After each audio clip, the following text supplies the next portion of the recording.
Thank you. Start, sir. Okay. Hello welcome. நான் எனக்கு பேர் ரிச்சர்ட் பால். நான் கோயத்துல இருந்து பேசுகிறேன். நான் சொந்த ஊர் எனக்கு கன்னியாகுமரி மாவட்டம் தான்.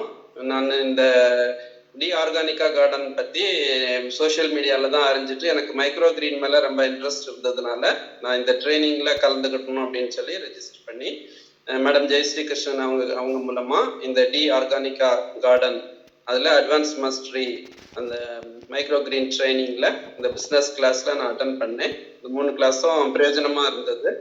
ரொம்ப சோஷியலாக அவங்க ரொம்ப ஃப்ரெண்ட்லியாக ஓப்பன் மைண்டடாக தான் ட்ரைனிங் கொடுத்தாங்க. எல்லாமே ஈஸியாக அப்ரோச்சபிளாக இருந்தது. அவங்க ரொம்ப ஃப்ரெண்ட்லியாக ஓப்பன் மைண்டாக பேசுகிறாங்க. எதையும் ஹைட் பண்ணுற மாதிரி தெரியல. ஓப்பனாக எல்லாமே சொன்னாங்க.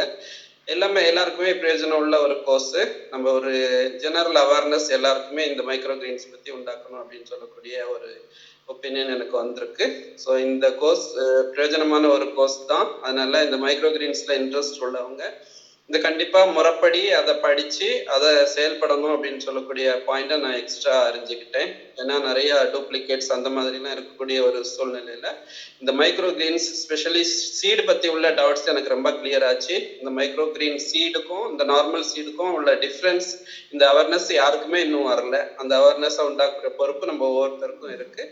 விசேஷமாக இது தமிழ்நாட்டில் நம்ம இந்த ட்ரைனிங் கொடுத்துருக்காங்க. ஸோ இந்த ஜெயஸ்ரீ கிருஷ்ணன் மேடமை என்கரேஜ் பண்ணுறேன். அவங்களுடைய நல்ல இந்த மனசு இன்னும் நிறைய பேருக்கு போய் ரீச் பண்ணணும் அப்படின்னு சொல்லி நம்ம வாழ்த்துறேன். குவைத்திலேருந்து இந்த கோர்ஸை எனக்கு படிக்க ஒரு ஒரு சுச்சுவேஷன் வந்தது. ஸோ நான் குவைத்திலையும் ஆரம்பிக்கணும்னு தான் யோசிச்சிருக்கேன். கண்டிப்பாக கன்னியாகுமரி டிஸ்ட்ரிக்ட்ல நான் ஆரம்பிப்பேன். அதுக்கு அவங்க எல்லா உதவியும் செய்வேன்னு சொல்லியிருக்காங்க, கூடவே இருப்பேன்னு சொல்லியிருக்காங்க. ஸோ இந்த பிஸ்னஸ்ல இன்னும் நல்ல முறையில் உருவாவதற்கு எல்லா நன்றிகளும் உண்டாகட்டும்னு சொல்லி அவங்களையும் வாழ்த்தி நான் உங்களுக்கு இதை ரெக்கமெண்ட் பண்ணுறேன். God bless you all. Thank you, sir. And I have some questions, sir. இப்போ நீங்கள் மைக்ரோபீன்ஸை பற்றி பேசிக்காக கல்டிவேஷனை பற்றி நிறைய ஐடியா கிடச்சிதுன்னு சொல்லியிருக்கீங்க. மார்க்கெட்டிங் பற்றி கஸ்டமர்ஸை பற்றி நீங்கள் எவ்வளோ தூரம் புரிஞ்சுட்டுருக்கீங்க சார்? இதுக்கு கஸ்டமர்ஸ் எவ்வளோ இருக்காங்க? குவைத்தில் உங்களால் விற்க முடியும் அப்படின்றதுக்கோ இல்லை நம்ம இந்தியாவில் விற்க முடியும் அப்படின்றதுக்கு எந்த அளவுக்கு கஸ்டமர்ஸ் நமக்கு இருக்காங்க, நமக்கு கான்ஃபிடென்ஸ் இருக்குது, அவ்வளோ கஸ்டமர்ஸ் இருக்காங்க அப்படின்றது ட்ரைனிங் மூலமாக உங்களுக்கு ஐடியா வந்திருக்கா? எந்த அளவுக்கு கான்ஃபிடென்ஸ் வந்திருக்கு? கண்டிப்பா எனக்கு ஒரு 80% மேலேயே கான்ஃபிடென்ஸ் வந்திருக்கு. ஒரு கொஞ்சம் வந்தா நாலேஜ் இருந்தது. ஆனா இப்ப போதுமான அளவுக்கு உள்ள கான்ஃபிடென்ஸ் எனக்கு இருக்கு. ஏன்னா அந்த அளவுக்கு வைட் ஏரியா, ஓப்பன் ஏரியா இருக்கிறத தான் நம்ம பாக்குறோம். மைக்ரோ கிரீன்ஸ்க்கு ஒரு லிமிட்டட் நாலேஜ் தான் ஜனங்கள்கிட்ட இருக்கு. ஸோ அது நமக்கு இந்தியாவில் நிறைய அவேர்னஸ் கொடுத்துட்டே இருக்காங்க. அதனால நம்ம இந்த மார்க்கெட்ல இந்த சப்ஜெக்ட்ல நம்ம இன்னும் நல்லா மூவ் பண்ண முடியும், நல்லா ஷைன் பண்ணக்கூடிய ஒரு ஏரியா அப்படின்னு தான் எனக்கு புரியுது. ஸோ இந்த கோர்ஸ்ல விசேஷமா அந்த எந்தெந்த ஏரியால நம்ம இதை ப்ரொமோட் பண்ண முடியும் அப்படின்னு சொல்றத கண்டிப்பா நான் படிச்சிருக்கேன் அப்படின்னு சொல்லி. நீங்க விற்கிறதா இருந்தாலும் அது எப்படி மார்க்கெட் பண்ணணும் அப்படின்றதுக்கு ஐடியா கிடைக்கும். ஆமா குவைத்திலையும் ஒரு மார்க்கெட் ரிசர்ச் பண்ணி இங்க உள்ள ஏரியாஸை பத்தி நீங்க சொன்னீங்க. அது ட்ரூ தான். அது இந்த மாதிரி ஆர்கானிக் இதுல நிறைய பேர் இருக்கிறதுனால அவங்களுக்கு அடுத்த லெவல்ல மைக்ரோ கிரீன்ஸ் தான் இம்பார்ட்டன்ட். அப்போ மைக்ரோ கிரீன்ஸ்ல அவங்க கண்டிப்பா வருவாங்க அப்படின்னு சொல்லக்கூடிய நம்பிக்கை இருக்கு. ஸோ இந்த ஏரியாஸ் எல்லாம் கவர் பண்ணும்போது கண்டிப்பா குவைத்திலையும் அதுக்குள்ள மார்க்கெட் இருக்கு. நம்ம அதுக்கு ஏற்ற முயற்சிகள் செய்யும்போது நிச்சயமா சக்சஸ் ஆகும்னு சொல்லி ஒரு நல்ல நம்பிக்கை இருக்கு. உங்களுடைய ஸ்டடியும் பிரயோஜனம். Okay sir. Okay sir, thank you so much sir. ஏன்னா எல்லாருமே பயப்படுறது மார்க்கெட்டிங் தான். எப்படி நாங்கள் கல்டிவேட் பண்ணிடுவோம், எங்கே போய் சேல் பண்ணுவோம் அப்படின்னு சொல்லிட்டு. ஸோ நான் எல்லாருக்கிட்டையும் கேட்குறது, உங்களுக்கு கான்ஃபிடென்ஸ் கஸ்டமர்ஸ் பற்றியும் மார்க்கெட்டிங் பற்றியும் கான்ஃபிடென்ஸ் வந்துடுச்சா அப்படின்னு மட்டும்தான் கேட்பேன். ஸோ உங்களுக்கும் நல்ல கான்ஃபிடென்ஸ் இருக்குது அப்படின்ட்டீங்க. ஸோ அதில் ஒரு அண்டர்ஸ்டாண்டிங் எந்த லெவலுக்கு இருக்குது அப்படின்றது நான் தெரிஞ்சுட்டுருவேன். ஸோ எனக்கு கொஞ்சம் ஹாப்பியாக இருக்குது. And regarding the investment part, இதுக்கு லேக்ஸ்லலாம் போட்டு ஆரம்பிக்கணுமா? Or what is your understanding after the training? எவ்வளோ இன்வெஸ்ட்மெண்ட் இருந்தால் நீங்கள் ஆரம்பிக்கலான்னு உங்களுக்கு தோணுது சார்? இல்ல ரொம்ப இப்படி லேக்ஸ் கணக்குல இன்வெஸ்ட்மெண்ட் பண்ணி ஆரம்பிக்கணும் அந்த மாதிரி இல்ல. ஒரு மினிமம் 25,000 இருந்தா கூட நம்ம ஆரம்பிச்சு செய்ய முடியும் அப்படின்னு சொல்லக்கூடிய நம்பிக்கை இருக்கு. ஸோ இந்தியாவில் தாராளமா இது செய்யலாம். இப்ப குவைத்துல கூட சக்சஸ் இல்லைன்னா இந்தியாவில் செய்து எக்ஸ்போர்ட் பண்ணக்கூடிய சான்சஸ் இருக்குன்னு சொல்லியிருக்கீங்க. அதனால ரொம்ப ஈவன் ஒரு லேக்ஸ்க்கு கூட போக வேண்டாம். ஸ்டார்டிங்ல 25,000லயே இன்வெஸ்ட் பண்ணி இதை ஸ்டார்ட் பண்ணி சக்சஸ் லெவலுக்கு கொண்டு வர முடியும் அப்படின்னு சொல்லக்கூடிய நம்பிக்கை இருக்கு. Okay, thank you so much sir. Because நீங்கள் உங்களோட அந்த ஆன்சர்ஸ் வந்து வெரி குட் இன்சைட்டு. ஏன்னா எல்லாருக்கும் இருக்கிற குட்டி இதுதான் மேஜர் டவுட்டு. நான் கல்டிவேட் பண்ணுவேன், எங்கே போய் விற்கிறது? ஓகே, விற்கிறதுக்கு ஆளுங்க இருக்காங்களா, வாங்குறதுக்கு ஆளுங்க இருக்காங்களா? அனதர் திங், நான் எவ்வளோ இன்வெஸ்ட்மெண்ட் பண்ணணும்? என்னதான் நான் சொன்னால் கூட அவங்களுக்கு எவ்வளோ இன்வெஸ்ட்மெண்ட் பண்ணணும், இது உண்மை தானா, மேடம் சொல்கிறது கரெக்டு தானா அப்படின்ற மாதிரி பயம் இருந்துகிட்டே இருக்குது. ஓகே, இப்போ நீங்கள் இதை ட்ரைனிங்கை பார்த்துட்டு நீங்கள் கொடுக்குற இந்த வேர்ட்ஸ் வந்து இட் இஸ் அ ட்ரஸ்ட் வர்த்தி தானே. நீங்கள் இதை கால்குலேஷன் பார்த்துட்டு தான் சொல்கிறீங்க இல்லையா? ஸோ ஆப்பர்ச்சுனிட்டிஸ் பார்த்துட்டு சொல்கிறீங்க. ஸோ இதுதான் வந்து பர்ஃபெக்டானது, true fact. Okay, so any one can start. அதே மாதிரி இப்போ நம்ம சொல்கிற மெத்தடு கல்டிவேஷனில் இஸ் இட் வெரி டிடிஎஸ், ஒரு ரொம்ப கஷ்டமாக இருக்கும்னு ஃபீல் பண்ணுறீங்களா? கல்டிவேட் பண்ணுறது டைம் நிறையா எடுக்கும் அப்படின்னு நினைக்கிறீங்களா? இல்லை ஈஸி அப்படின்னு நினைக்கிறீங்களா? இப்போ நம்ம சொல்லி கொடுத்த மெத்தடெல்லாம்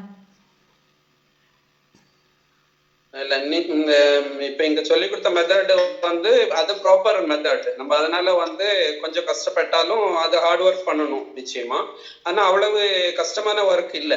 5 to 10 minutes நம்ம எவ்ரிடே ஸ்பெண்ட் பண்ணோம்னா இட்ஸ் ஈஸி டாஸ்க் தான். முதல்ல இனிஷியல்ல கொஞ்சம் இன்வெஸ்ட்மெண்ட்டும் நம்ம அந்த முறை ப்ராசஸ் படிக்க வேண்டியது இருக்கு. அதுக்கப்புறம் ப்ராசஸ் படி நம்ம சரியான முறையில இந்த முறையில செய்தோம்னா இது வந்து ஹார்ட் டாஸ்கே இல்லை. 5 to 10 minutes டெய்லி நம்ம செய்தோம்னா நம்ம மினிமம் நம்ம பேலன்ஸை கண்டிப்பா அச்சீவ் பண்ண முடியும், ப்ராஃபிட்டபிள் ஏரியாவுக்கு கொண்டு வரும். Super sir. அதுக்கப்புறம் லார்ஜ் ஸ்கேலுக்கு நம்ம போகணும். Super sir. ஏன்னா இது வந்து எல்லாருக்குமே புரியணும். ஏன்னா பயப்படுறாங்க, நான் ஒர்க் பண்ணிட்டு இருக்கேன்னு, நான் வந்து என்னால் பண்ண முடியுமா, நான் ஆல்ரெடி இந்த ஜாப்ல இருக்கேன், அந்த ஜாப்ல இருக்கேன், நான் ஏஜ் ஆயிடுச்சு, எனக்கு வீட்டில் குழந்தைகள் இருக்காங்க, என்னால் பண்ண முடியுமா அப்படின்னு சொல்லிட்டு பயப்படுறாங்க. ஸோ இதுக்கு அவ்வளோ இடம் தேவைப்படுமா? இப்போ நீங்கள் இது பண்ணதை வச்சு எவ்வளோ இடம் இருந்தால் நம்ம இதை ஆரம்பிக்கலாம் பிஸ்னஸ்? இல்லை, ஒரு 10 by 10 ஸ்கொயர் ஃபீட் இருந்தாலே தாராளமா போதுமான ஏரியா நமக்கு இருக்கு ஸ்டார்டிங்ல. அதுக்காக இது பயப்பட வேண்டியது இல்லை, இடம் இல்லை அப்படின்னு சொல்லி பயப்பட வேண்டியது இல்லை.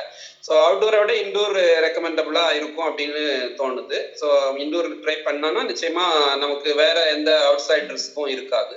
ஸோ இன்டோர்லேயே ட்ரை பண்ணி நம்ம இனிஷியல் டைம் ஸ்பெண்ட் பண்ணோம்னா பயப்படுறதுக்கு அவசியம் இல்லை, தைரியமாக செய்ய முடியும். அந்த அளவுக்கு ஸ்கோப் இந்த மைக்ரோ கிரீன்ஸில் இருக்குது, தாராளமாக நம்ம கோஆப்ரேட் பண்ணலாம் அப்படின்னு எனக்கு தோணுது. Super sir, very nice answer sir, very clear answer, very nice answers.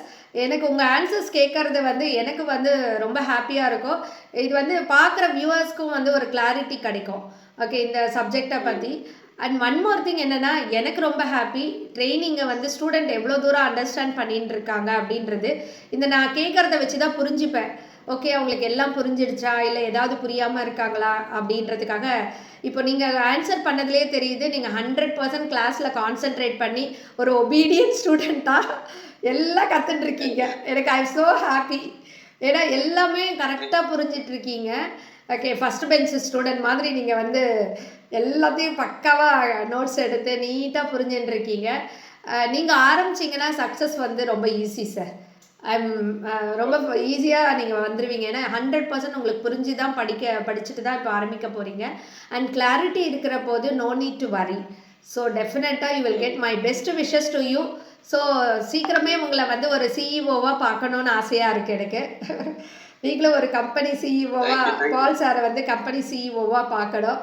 Okay, அந்த டைம் வந்து சூன் வரட்டும். My prayers to you and my best wishes to you. Okay, thanks for your wonderful time. Any time நீங்கள் வந்து என்னை கனெக்டில் பண்ணலாம் sir. என்ன doubt இருந்தாலும் யோசிக்காதீங்க, கனெக்ட் பண்ணுங்கள். உங்களுக்கு என்னென்ன ப்ராடக்ட் சப்போர்ட் வேணும்னாலும் என்னை காண்டாக்ட் பண்ணுங்கள். I will support you.